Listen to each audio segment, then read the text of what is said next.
Inanunsyo ni Pangulong Marcos ang pagkakaroon po ng 10 piso na bawas sa presyo po ng langis. Habang itong service contracting program, ipapatupad na rin po simula Abril 15. May live report si Bomboana Lee Soberano. Inanunsyo ni Pangulong Ferdinand Marcos Jr. ang pagpapatupad ng 10 piso kada litrong bawas sa presyo ng langis para sa mga public utility vehicle na may maximum na 150 liters kada linggo sa loob ng 3 buwan. Sa video message ng Pangulo, sisimulan ang nasabing programa sa National Capital Region sa susunod na linggo at palalawakin sa mga susunod na araw hanggang sa maipatupad ito sa buong bansa.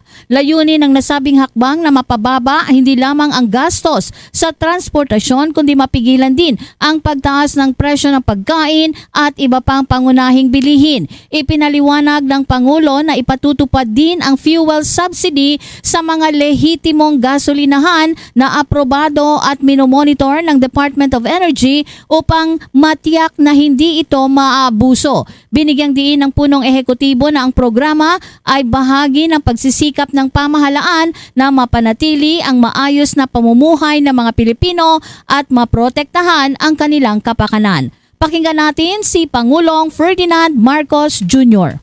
Magpapatupad tayo ng 10 piso kada litro na bawas para sa public utility vehicle na may maximum na 150 liters kada linggo sa loob ng 3 buwan. Sisimulan muna natin ito sa NCR sa susunod na linggo.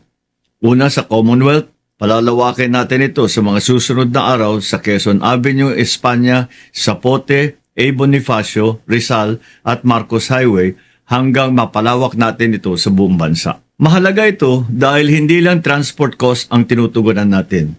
Pinipigilan din natin ang pagtaas ng presyo ng pagkain at iba pang pangunahing bilihin.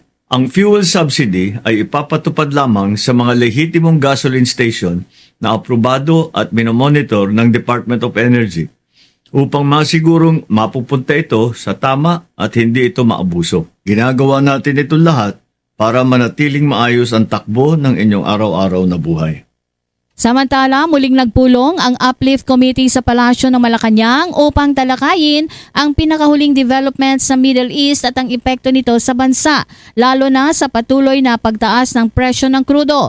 Bilang tugon, inanunsyo ng Pangulo ang pagpapatupad ng Department of Transportation sa Service Contracting Program simula April 15. Sa ilalim ng nasabing programa, babayaran ang mga operator at driver ng 40 pesos hanggang 100 pesos kada kilometro. Ayon sa Pangulo, magkakaroon din ng hindi bababa sa 20% discount para sa mga commuters. Saklaw ng programa ang higit kumulang na 50,000 na mga public utility vehicle, 1,000 operators at aabot sa 15 million na mga pasahero nationwide. Tututong ito sa mga rutang konektado sa tren, pangunahing bus routes upang mapabuti ang daloy ng biyahe. Ipapatupad din ito sa ang programa sa off-peak hours at lalagyan ng GPS, monitoring ang mga sasakyan upang matiyak ang maayos at aktwal na serbisyo.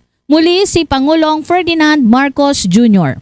Kahuling development na nangyari sa Middle East, pati na mga hakbang ng pamahalaan upang maibsan ang epekto nito sa ating bansa, lalong-lalo na sa patuloy na pagtaas ng presyo ng krudo. Kaya naman, simula April 15, ipapatupad ng DOTR ang Service Contracting Program.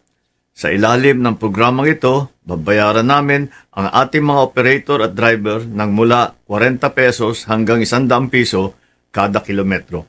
Dagdag ito sa kanilang kita mula sa pamasahe. Para naman sa mga commuter, may kasamang hindi bababa sa 20% na diskwento sa pamasahe. Ang mga ruta ay nakatuon sa mga lugar na may koneksyon sa tren at pangunahing mga bus route upang maging mas maayos, mabilis at maaasahan ang biyahe. Ipapatupad ito sa buong bansa. Si Pangulong Ferdinand Marcos Jr. Mula sa Malacanang, Bombo Anali Montaño Soberano nag-uulat. And this is Bombo Radio Philippines, the #1 and most trusted source of news and information. Basta Radio, Bombo! For the most trusted source of news and information, visit our website at www.bomboradio.com. Follow us on Bombo Radio mobile app, Facebook, YouTube, TikTok, and X, formerly Twitter.